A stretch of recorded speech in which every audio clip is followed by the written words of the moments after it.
இந்தியாவுல பெரும்பாலான மாநிலங்கள்ல 50% மட்டும் ரிசர்வேஷன் இருக்கிற நிலையில, தமிழ்நாட்டுல மட்டும் எப்படி 69% சாத்தியமாச்சுன்னு உங்களுக்கு தெரியுமா? அது பின்னாடி ஒரு நீண்ட சமூக நீதி போராட்டமும், கலைஞர் ஐயாவுடைய பங்கும் இருக்குது. ரிசர்வேஷன்றது தமிழ்நாட்டுல இன்னைக்கு உருவான கொள்கை கிடையாது. 1921லயே சமூக நீதிக்கான விதை தமிழ்நாட்டுல விதைக்கப்பட்டது. அதன் தொடர்ச்சியாக 1971ல கலைஞர் ஐயா அவர்கள் முதலமைச்சரா இருக்கும் பொழுது, பிற்படுத்தப்பட்டோருக்கான இடஒதுக்கீடு 25லிருந்து 31ஆகவும், பட்டியலின மக்களுக்கான இடஒதுக்கீடு 16லிருந்து 18ஆகவும் மாத்தினாங்க.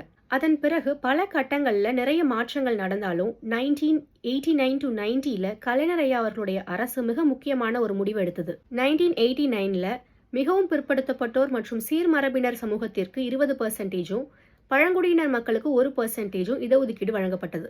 இதன் மூலம் தமிழ்நாட்டுடைய இடஒதுக்கீடு 69%ஆக உயர்ந்தது. ஆனா 1992ல உச்சநீதிமன்றத்துல இந்திரா சாஹ்னே தீர்ப்பு இடஒதுக்கீடு 50% தாண்டக்கூடாது அப்படின்னு சொல்லி ஒரு தீர்மானம் கொண்டு வந்தாங்க. அதனால தமிழ்நாட்டுடைய 69% இடஒதுக்கீடு கேள்விக்குறியானது. அப்போது இந்த சமூக நீதி கொள்கையை பாதுகாக்க வேணும்னு சொல்லிட்டு கலைஞர் ஐயா அவர்கள் வலியுறுத்தினாங்க. அனைத்து கட்சியினுடைய ஆதரவையும் திரட்டி மத்திய அரசிடம் எடுத்துரைத்தாங்க. அதன் விளைவாக தமிழ்நாட்டுடைய 69% இடஒதுக்கீடு பாதுகாக்கிற சட்டம் இந்திய அரசியலமைப்பின் சட்டத்துடைய 9வது அட்டவணையில சேர்க்கப்பட்டது. இன்னைக்கு லட்சக்கணக்கான மாணவர்கள் கல்வி பெறுவதற்கும், ஆயிரக்கணக்கான இளைஞர்கள் அரசு வேலை பெறுவதற்கும் இது ஒரு அடித்தளமாக அமைந்தது. அதனாலதான் தமிழ்நாட்டுடைய சமூக நீதி வரலாற்றுல 69% இடஒதுக்கீட பாதுகாத்த கலைஞர் அவர்களுடைய பங்களிப்பு மிக முக்கியமாக கருதப்படுகிறது.